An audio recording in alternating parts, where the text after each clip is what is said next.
भारत माता की। मंच पर विराजमान संसद में मेरे साथी और उत्तर प्रदेश भारतीय जनता पार्टी के अध्यक्ष युवा नेता श्रीमान केशव प्रसाद जी मौर्य, हम सबके मार्गदर्शक भारतीय जनता पार्टी के वरिष्ठ नेता आदरणीय डॉक्टर मुरली मनोहर जोशी जी, केंद्र में मंत्री परिषद के मेरे साथी साध्वी निरंजन ज्योति जी,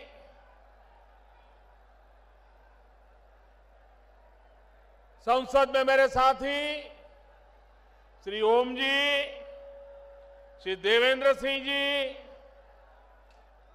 केंद्र में मंत्री परिषद के मेरे साथी श्रीमान राजीव प्रताप रूडी जी, विधायक एवं महासचिव श्री सलील बिश्नोई जी, प्रदेश सचिव श्रीमान स्वतंत्र देव पटेल जी, श्रीमान विजय बहादुर पाठक जी, मानवेंद्र सिंह जी, कौशलेंद्र सिंह पटेल, बाबूराम निषाद,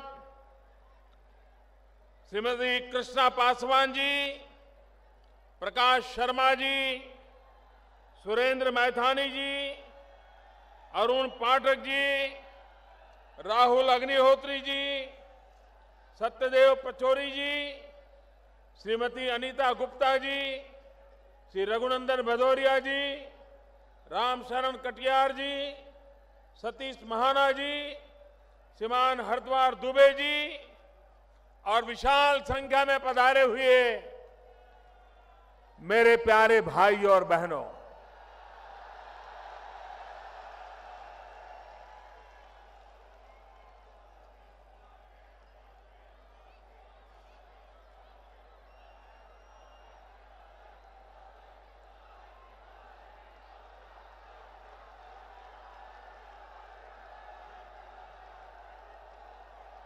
पिछले कुछ दिनों में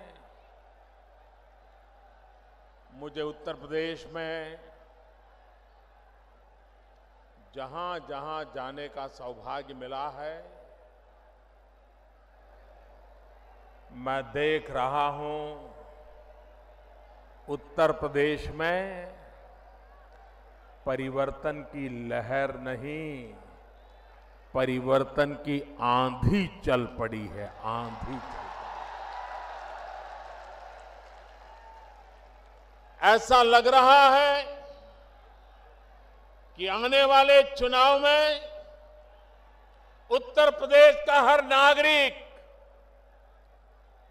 परिवर्तन का संकल्प पूर्ण करने के लिए जी जान से जुट गया है। भाइयों बहनों, आपके बीच आने से पहले मुझे भारत सरकार के कार्यक्रम में शरीक होना था। यहीं पर पास में ही उस कार्यक्रम का समारोह था। अनेक प्रकार की नई योजनाएं खास करके उत्तर प्रदेश के नौजवानों के लिए, देश के नौजवान जिसके पास ऊर्जा है, ऐसे ऊर्जावान नौजवानों के हाथ में अगर हुनर आ जाए तो मेरा देश का ऊर्जावान नौजवान पूरे भारत को नई ऊर्जा दे सकता है, नई गति दे सकता है, विकास की नई उड़ान दे सकता है। और इसलिए आज यहां पर स्किल डेवलपमेंट के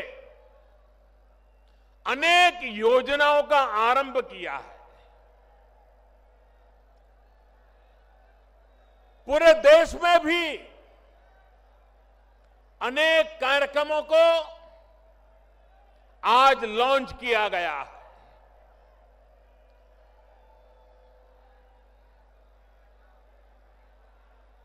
देश और दुनिया में आने वाले दिनों में जिनके पास युवा धन है, युवा शक्ति है, वे विश्व में अपनी ताकत दिखा सकता है, अपना अस्तित्व दुनिया के लिए उपकारक सिद्ध कर सकता है। भारत आज सौभाग्यशाली है कि भारत के पास 35 से कम आयु की संख्या 65% से ज्यादा है। जो देश नौजवान हो, जिस देश के पास ऊर्जावान युवा हो, वह देश दुनिया के सामने अपनी ताकत का परिचय करवा सकता है। लेकिन वो तब संभव होता है जब उसके हाथ में हुनर हो, काम का अवसर हो, देश में गति हो, विकास की उड़ान हो। तो भाइयों बहनों, भारत में गरीबी को खत्म करने में देर नहीं लग सकती। भाइयों बहनों, ये ताकत मेरे देश के युवा में है। आज हमने गैस पाइपलाइन का भी लोकार्पण किया, बिजली के लिए एक सबस्टेशन का भी लोकार्पण किया। ये प्रोजेक्ट एक प्रकार से ऊर्जा के प्रोजेक्ट है, एनर्जी के प्रोजेक्ट है। ये प्रोजेक्ट भी आर्थिक बदलाव लाने में ऊर्जा का काम करते हैं। भाइयों बहनों, आपने देखा होगा ये उत्तर प्रदेश का अधिकार है, ये उत्तर प्रदेश का गौरव है कि उत्तर प्रदेश ने देश को स्थिर सरकार देने में बहुत बड़ा योगदान दिया है। 30 साल तक देश में स्थिर सरकार नहीं थी। समझौते से गाड़ी चल रही थी, निर्णय नहीं होते थे। पूरी देर एक को संभालो तो दूसरा नाराज, दूसरे को संभालो तो तीसरा नाराज। वो अपनों को संभालने में लगे, देश को संभालने के लिए उनके पास समय नहीं था, देश को संभालने के लिए उनकी प्रायोरिटी नहीं। भाइयों बहनों, आज दिल्ली में आपने ऐसी सरकार बनाई है जो सरकार गरीबों को समर्पित है। पहले दिन से हमने जो जो योजना लाए हैं, वो सारी योजनाएं इस देश के गांव, गरीब, किसान, दलित, पीड़ित, शोषित, वंचित, माताएं, बहनें, युवा, उन्हीं के जीवन में बदलाव लाने के लिए हमारी सभी योजनाएं केंद्रित है।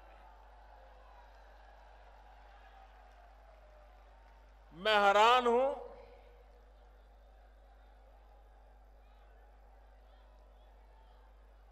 एक तरफ हम देश को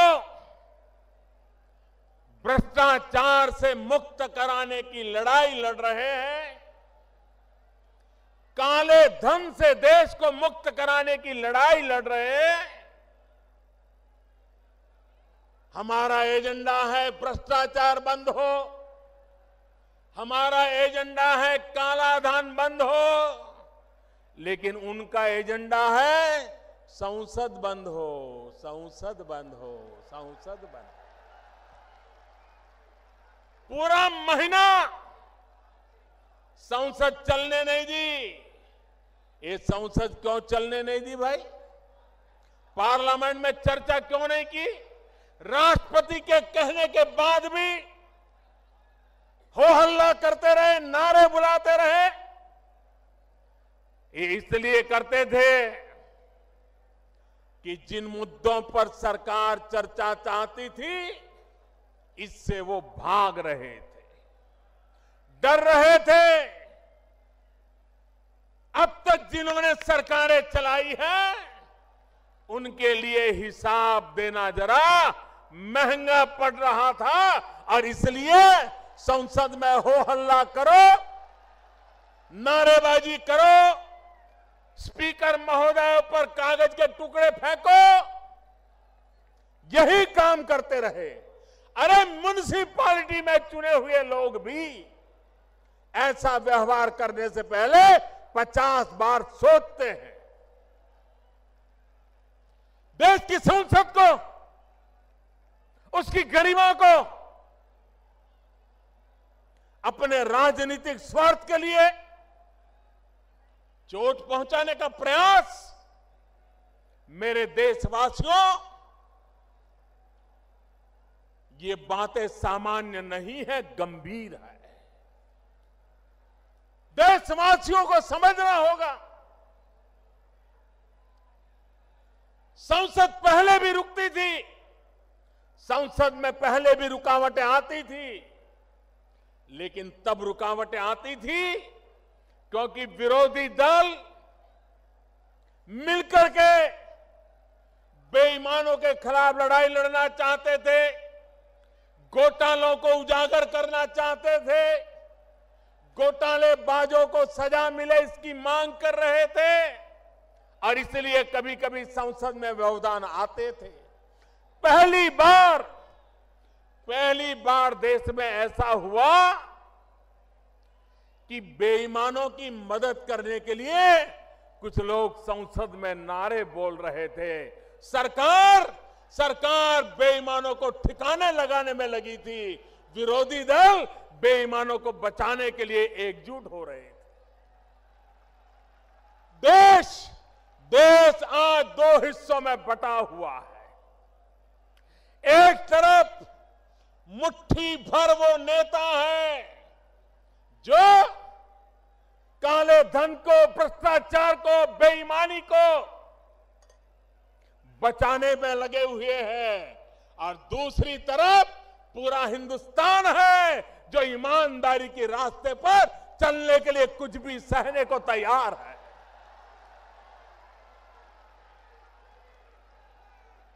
भाइयों बहनों, ये भ्रष्टाचार, ये काला धन, काला मन, काला कारोबार, यही है जिसने मध्यम वर्ग का शोषण किया है और गरीबों के हक को छीना है। भाइयों बहनों, आज दिल्ली में ऐसी सरकार बैठी है जो गरीबों को हक दिलाना चाहती है, जो मध्यम वर्ग को शोषण से मुक्त कराना चाहती है, जो देश में ईमानदारी के रास्ते पर आगे बढ़ना चाहती है और देशवासी जिस ईमानदारी के लिए पहचाने जाते हैं उसको लेकर के एक नई ताकत खड़ी करना चाहती है। लेकिन भाइयों बहनों,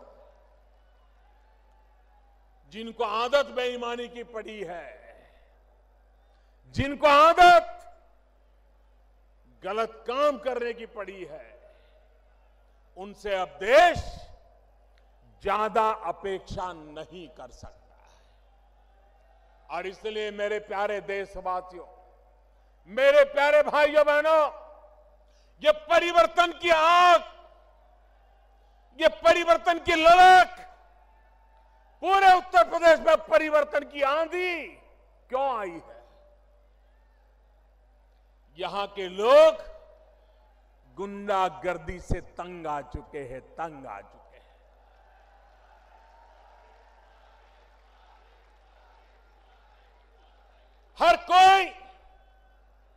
गुंडागर्दी कर रहा है। सरकार में बैठे लोग गुंडागर्दी करने वालों को सह दे रहे हैं भाइयों, तो सामान्य मानवी जाएगा कहां?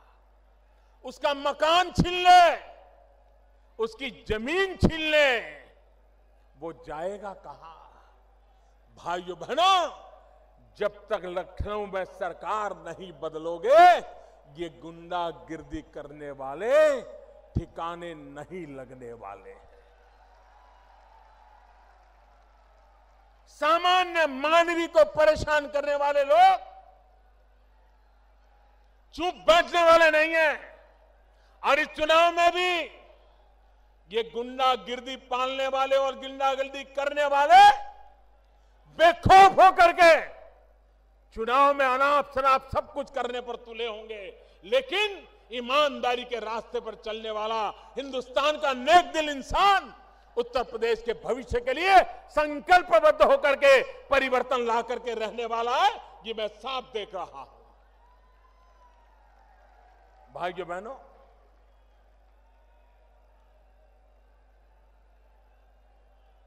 मैं आज हमारे देश के चुनाव आयोग का भी अभिनंदन करता हूं। उन्होंने देश के राजनीतिक दलों को भी काले धन से मुक्ति के लिए आह्वान किया है। भारतीय जनता पार्टी इसका स्वागत करती है। भाइयों बहनों, संसद के सत्र के पहले ऑल पार्टी मीटिंग में सभी राजनीतिक दलों के सभी वरिष्ठ नेताओं के बीच में मैंने उनके सामने आग्रह से कहा था कि देश ईमानदारी चाहता है, देश ईमानदारी के रास्ते पर आगे बढ़ना चाहता है। राजनीतिक दल, राजनेता, उनके प्रति जनता के दिल में अविश्वास भरा पड़ा है। लोकतंत्र में हम राजनेताओं की, राजनीतिक दलों की जिम्मेवारी है कि हम जनता को ईमानदारी का विश्वास दिलाएं।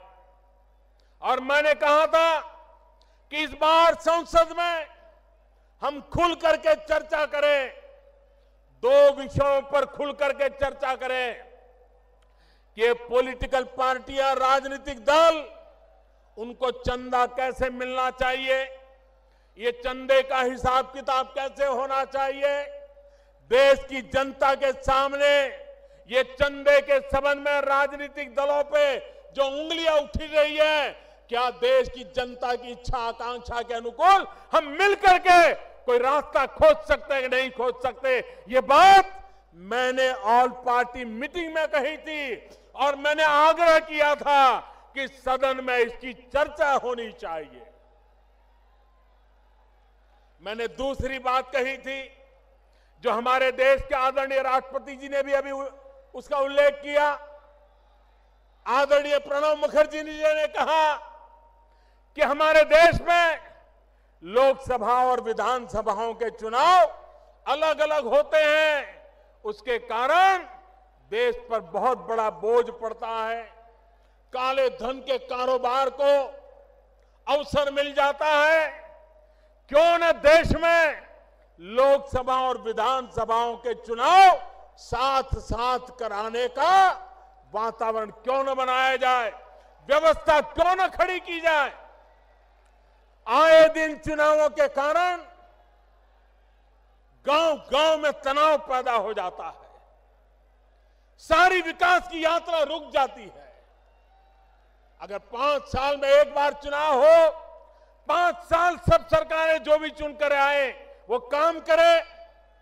मैंने सभी पार्टियों को कहा था उस पर भी चर्चा होनी चाहिए, लेकिन सदन चलने नहीं दिया गया, क्योंकि ये दोनों बातें ऐसी थी कि जिससे ये चर्चा में भाग लेना नहीं चाहते थे। भाइयों बहनों, मैं इलेक्शन कमीशन से फिर से आग्रह करता हूं कि इस बात को आगे बढ़ाएं। देश के राजनीतिक दलों पर दबाव पैदा करें, सबसे मिलकर के चर्चा करके करें और हमारी सरकार जो फैसला होगा, जो जनता के हित में होगा, ईमानदारी के पक्ष में होगा, उसको तुरंत लागू करने के लिए प्रतिबद्ध है, ये मैं विश्वास दिलाना चाहता हूं। भाइयों बहनों, भ्रष्टाचार और काले धन के खिलाफ लड़ाई हर प्रकार से हमें जीतनी है। भ्रष्टाचार और काले धन से देश को मुक्त कराना है। हमारे देश की बर्बादी के मूल में यही बीमारी है जिसने गरीब को गरीब रहने के लिए मजबूर किया है। और इसलिए भाइयों बहनों, आवश्यक है कि हम इस लड़ाई में एक सिपाही बनकर के देश के उज्जवल भविष्य के लिए काम करें। भाइयों बहनों,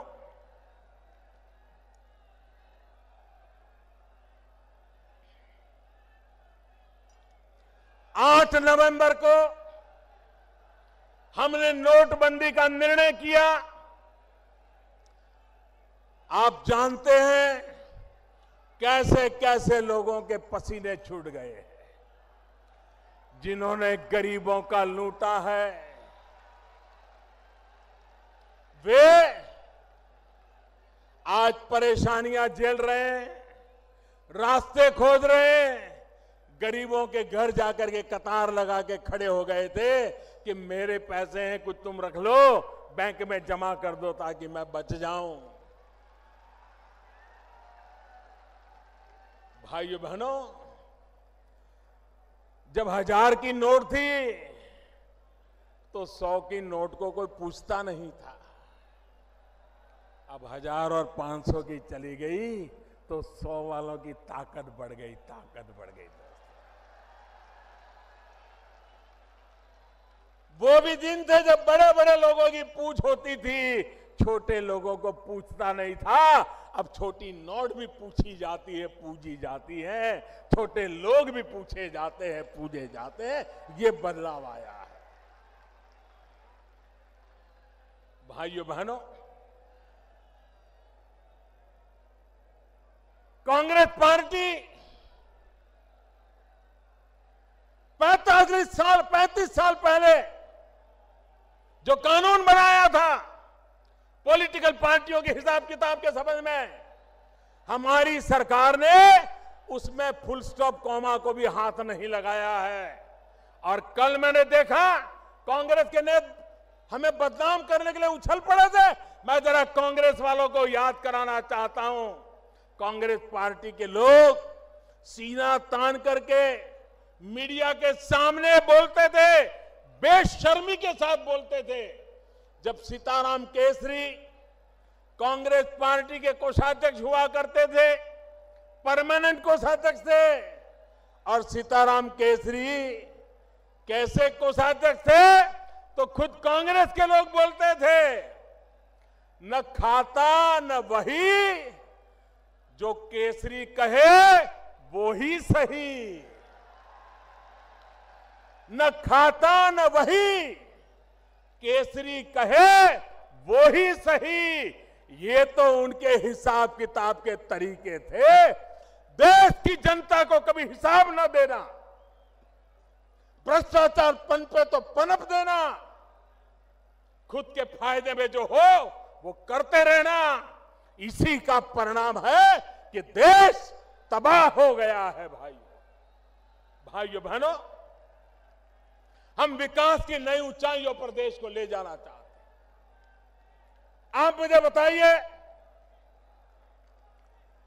आजादी के 70 साल बाद उत्तर प्रदेश में इतनी सरकारें आके गई, इतने सारे प्रधानमंत्री बने उत्तर प्रदेश से, उसके बावजूद भी उत्तर प्रदेश में करीब 1500-1600 गांव ऐसे हैं जहां पर 21वीं सदी में भी बिजली का खंभा नहीं पहुंचा, बिजली का तार नहीं पहुंचा, बिजली का लट्टू नहीं लगा।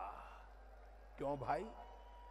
मेरे उत्तर प्रदेश के उन 1500-1600 गांवों का क्या दोष है कि उनको 18वीं शताब्दी में जीने के लिए मजबूर किया गया? क्या कारण है? भाइयों बहनों, मैंने लाल किले पर से आह्वान किया था पिछले वर्ष और मैंने कहा था 1000 दिन में हिंदुस्तान के जो 18,000 गांव, जिसमें उत्तर प्रदेश के 1500-1600 गांव है, 1000 दिन में मैं बिजली पहुंचा दूंगा। भाइयों बहनों, आज बड़े संतोष के साथ मेरे उत्तर प्रदेश के भाइयों बहनों को मैं कहना चाहता हूं, जो 1500-1600 गांव थे उसमें अब 70-72 गांव बाकी रहे हैं। बाकी गांवों में बिजली पहुंच गई, लोगों ने बिजली घरों में लेना शुरू कर दिया। भाइयों बहनों, जो 70-72 गांव बाकी रहे हैं उसमें भी 50 गांव ऐसे हैं जहां कोई लोग ही नहीं रहते, सिर्फ कागज पर गांव का नाम बचा है। एक प्रकार से सिर्फ 20-22 गांव बाकी है जिसका काम तेजी से चल रहा है। अगर यहां की सरकार रुकावट न डाले तो वो काम भी बहुत तेज गति से पूरा कर देंगे। ये मैं हिसाब आपको दे रहा हूं। भाइयों बहनों, एक समय था गैस का कनेक्शन लेना हो, गैस सिलेंडर लेना हो तो कितने पापड़ बेलने पड़ते थे। ये माताएं बहनों ने तो कभी सोचा भी नहीं था, गरीब माँ बाप बहनों ने, कि कभी उनके घर में भी गैस का चूल्हा होगा, गैस का सिलेंडर होगा और फटाक से खाना पका करके, खाना बच्चों को खिला करके रोजी रोटी कमाने के लिए जा पाएंगे। कभी सोचा तक नहीं। हमने बीड़ा उठाया है। 3 साल के भीतर भीतर हिंदुस्तान के गरीब परिवारों में गैस का कनेक्शन देना, गैस का सिलेंडर पहुंचाना और लकड़ी के चूल्हे से शहद बर्बाद हो रही मां बहनों को बचाने का हमने बीड़ा उठाया है। और आज अकेले उत्तर प्रदेश में लाखों परिवारों में कोई भ्रष्टाचार की शिकायत नहीं है, कोई भाई भतीजेवाद की शिकायत नहीं है, कोई जातिवाद की शिकायत नहीं है। जिसका भी नाम गरीबी की रेखा के नीचे रिकॉर्ड पर लिखा है, 35 लाख से ज्यादा लोगों के घरों में गैस का कनेक्शन पहुंच गया, गैस का चूल्हा जलने लग गया, बच्चों को अच्छा खाना मिलना शुरू हो गया।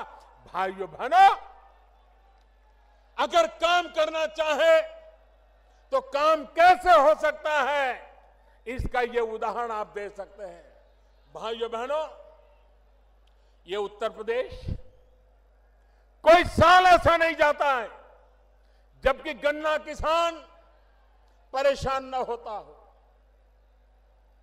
मिले समय पर चालू न होना, गन्ना किसानों को पैसा नहीं मिलना, मिले देर से चालू करने के कारण गन्ने का वेट कम होता है, मिलों वालों को मुनाफा होता है।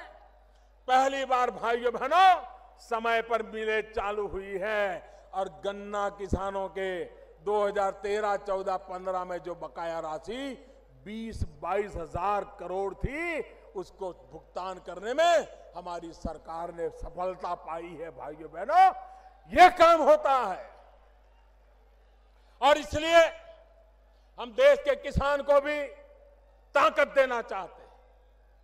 सॉइल हेल्थ कार्ड, यूरिया का निम कोटिंग, आप जानते हैं यूरिया का क्या उपयोग होता था। मैं जरा दिल्ली वालों को कहना चाहता हूं, दिल्ली वाले बड़े चाव से जो दूध पीते थे ना, उनको पता भी नहीं चलता था कि सही में गाय या भैंस का दूध कौन सा है और यूरिया से बना हुआ सिंथेटिक दूध कौन सा है, पता तक नहीं चलता था। यूरिया का उपयोग खेत में किसानों को मिलने के बजाय देश को बर्बाद करने पर तुले हुए मुट्ठी भर लोग उसमें से सिंथेटिक दूध बना करके दिल्ली के लोगों तक पहुंचा देते थे। अब हमने यूरिया का नीम कोटिंग कर दिया। अब यूरिया का नीम कोटिंग करने के कारण उसका सिर्फ एक ही उपयोग हो सकता है और वो जमीन में, खेत में डालने के सिवाय कोई उपयोग नहीं हो सकता है। बताइए मेरे भाइयों बहनों, करोड़ों करोड़ों बच्चों की जिंदगी हमने बचाई कि नहीं बचाई? बताइए मेरे भाइयों बहनों, करोड़ों करोड़ों बच्चों की जिंदगी बचाई कि नहीं बचाई? एक निर्णय, नीम कोटिंग, यूरिया का नीम कोटिंग सिंथेटिक दूध बनाने वालों के धंधों पर चोट पहुंचा दी और देश के करोड़ों बच्चे जिनको इस प्रकार का यूरिया से बना हुआ दूध पिलाने के लिए मजबूर किया जाता था, उन बच्चों की जिंदगी बचाने का काम एक निर्णय से हमने कर लिया है भाई। ये नोटबंदी भी ऐसी है, एक निर्णय से अच्छों का खेल खत्म हो चुका है। कुछ लोगों को लगता था कि बैंक में पैसे डाल दिए तो सफेद हो जाएंगे। ये गलती कर गए, उनको पता नहीं था ये सरकार ईमानदारी की सरकार है, ईमानदारी के लिए सरकार है, ईमानदारों के कारण ये सरकार है। और इसलिए जो सरकार ईमानदारों के कारण हो, जो सरकार ईमानदारी के लिए हो, जो सरकार ईमानदारों के लिए हो, उस सरकार को कम बता किए फंस गए। उनको लग रहा था अब हमने टेक्नोलॉजी से ढूंढ रहे हैं कहां से रुपया आया, कब आया, वो आया था वो कौन था, सीसीटीवी कैमरा में देखा जा रहा है। और आपने देखा होगा दमादम रुपये पकड़े जा रहे हैं कि नहीं पकड़े जा रहे हैं। पहले कभी ये दृश्य देखा था? पहले कभी देखा था ये लूटने वालों पर हाथ लगाने की किसी की ताकत थी? भाइयों बहनों, आज हिंदुस्तान के हर कोने में जिन्होंने देश के गरीबों के साथ खिलवाड़ किया है, उनका हिसाब मैं चुकता कर रहा हूं भाइयों। मैं जानता हूं इनकी ताकत कितनी है। जो लोग इतनी ताकत रखते हैं, बैंक के अफसरों को भी खरीद सकते हैं। भाइयों बहनों, वो कुछ भी कर सकते हैं, लेकिन मेरे देशवासियों, ये लड़ाई देश के ईमानदारों की लड़ाई है, देश के गरीबों की लड़ाई है। और ये सरकार ये लड़ाई जीत करके रहने वाली है, क्योंकि देश ईमानदारी की लड़ाई जीतना चाहता है। मेरे भाइयों बहनों, ये बात मैं भली भांति जानता हूं। इतना बड़ा देश, इतनी बड़ी जनसंख्या, इतना बड़ा कारोबार नोटों का और इतना बड़ा निर्णय, लोगों को क्या कुछ सहना पड़ा है इसका मुझे पूरा अंदाज है। मेरे देशवासियों ने ये जो कुछ भी सहा है, देश के उज्जवल भविष्य के लिए सहा है। मेरे देशवासियों ने 8 नवंबर से आज तक भांति भांति के कष्ट झेले हैं, लेकिन मेरे देशवासियों, आपने जो कष्ट झेला है वो अपने स्वार्थ के लिए नहीं झेला है, देश के स्वार्थ के लिए झेला है, देश की भलाई के लिए झेला है। और इसलिए भाइयों बहनों, आपको कभी निराश होने का अवसर नहीं आएगा, क्योंकि इसके साथ ईमानदारी है, पवित्रता है, प्रामाणिकता है। भाइयों बहनों, मैंने पहले दिन से कहा है कि 50 दिन तक एक कठिनाई, भांति भांति की कठिनाइयां आती रहेगी। कभी कम दिखती होगी, कभी बढ़ती दिखती होगी। 50 दिन तक ये होने वाला है, ये मैंने पहले दिन कहा था। और 50 दिन के बाद ये कठिनाइयां बढ़ना बंद कर देगी, बढ़ नहीं पाएगी। कठिनाइयां कम होने की शुरुआत हो जाएगी। ये मैंने पहले दिन कहा था, आज दोबारा कह रहा हूं। भाइयों बहनों, जो लोग एटीएम के ऊपर कतार लगा के खड़े रहते हैं, जो लोग बैंक में पैसे लेने जाते हैं, मैं जरा हमारे विरोधियों से कुछ सवाल पूछना चाहता हूं। एक तरफ वो कहते हैं कि लोगों का बैंक में खाता ही नहीं है, खाता ही नहीं है। दूसरी तरफ कहते हैं कि लोग बैंक में पैसे लेने, गरीब आदमी जाता है, उसको पैसा नहीं मिलता है। भाई एक चीज तो सच बताओ, एक तरफ कहते हो गरीब का खाता नहीं, दूसरी तरफ कहते हो गरीब पैसे लेने जाता है, मिलता नहीं। जनता को गुमराह करने के लिए झूठ क्यों बोलते हो? ये लोग, जब मैं कहता हूं digital, online, less cash, need based cash, भाइयों बहनों, एक जमाना था बड़ा चांदी का रुपया होता था तभी बाजार में चलता था। बदलते बदलते बदलते कागज की नोट तक रुपया आ गया। भाइयों बहनों, अब तो वक्त वो आया है कि हाथ लगाए बिना भी मोबाइल फोन से रुपयों का कारोबार किया जा सकता है। आपकी मोबाइल फोन ही आपकी बैंक बन जाती है। चाय पी करके मोबाइल फोन से पैसे दिए जा सकते हैं, चाय पीने वाले से मोबाइल से पैसा लिया जा सकता है, नोटों के बिना किया जा सकता है। जब मैं ये बताता हूं तो ये लोग क्या कहते हैं, कर इस देश में कहां लोगों के पास मोबाइल फोन है, इस देश में कहां ये है। यही लोग हर चुनाव में ये भाषण देते थे कि राजीव गांधी प्रधानमंत्री थे, वो हिंदुस्तान में कंप्यूटर युग लाए। राजीव गांधी प्रधानमंत्री थे, इस देश में मोबाइल फोन लाए। राजीव गांधी प्रधानमंत्री थे, इस देश के गरीबों के हाथ में उन्होंने मोबाइल फोन दे करके एम्पावरमेंट किया। यही भाषण ये लोग करते थे। लेकिन अब जब मैं कह रहा हूं कि मोबाइल फोन को बैंक बना दो, तो कहते हैं मोबाइल फोन है ही कहां, गरीब के पास मोबाइल है कहां। इतना झूठ बोलते हो आप लोग। यही लोग ढोल पीटते थे कि राजीव गांधी ने मोबाइल फोन दिया। अब मैं कहता हूं मोबाइल फोन का बैंक मिलेगा, तो कहते हैं मोबाइल फोन है ही नहीं। आप इनको पहचानो, एक कितना झूठ बोलते हैं। ये लोग गुमराह कैसे करते हैं, लोगों को भड़काने का काम कैसे करते हैं। भाइयों बहनों, ये सरल कारोबार है और भारत सरकार ने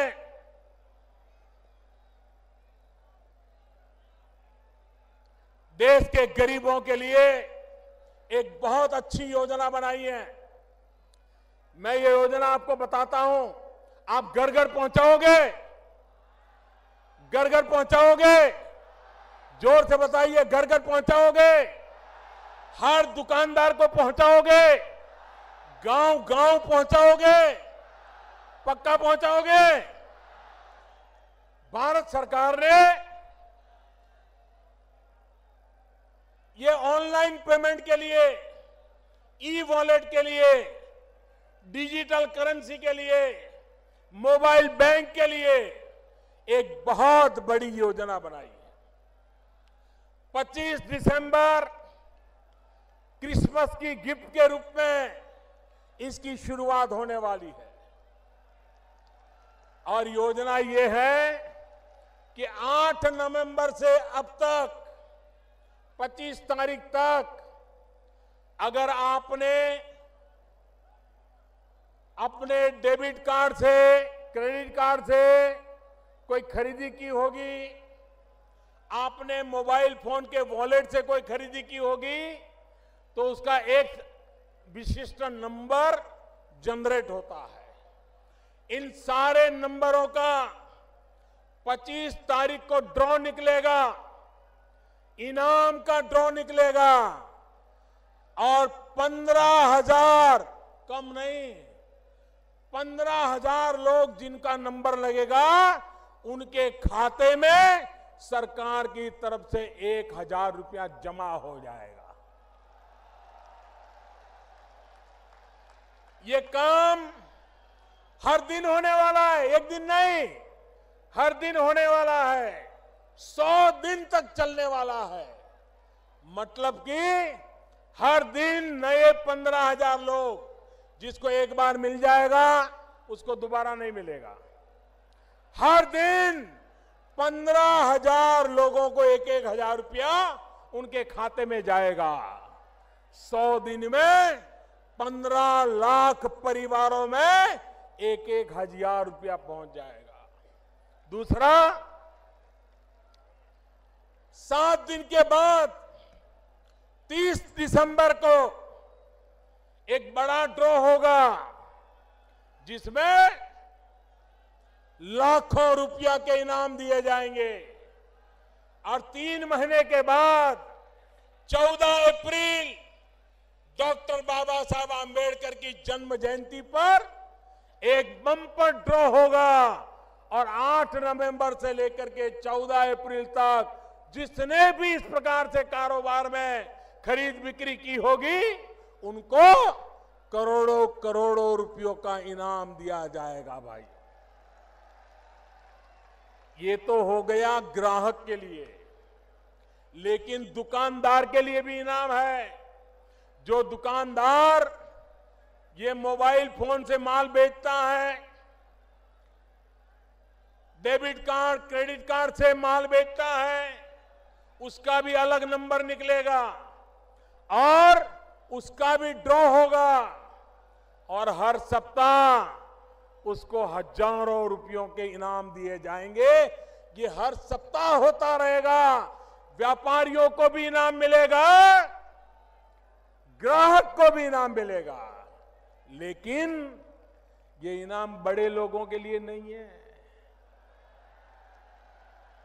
ये इनाम छोटे लोगों के लिए है।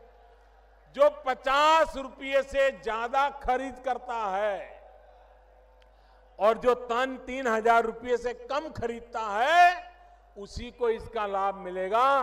3,000 से ज्यादा खर्च करने वाले को इनाम की जरूरत नहीं होती है।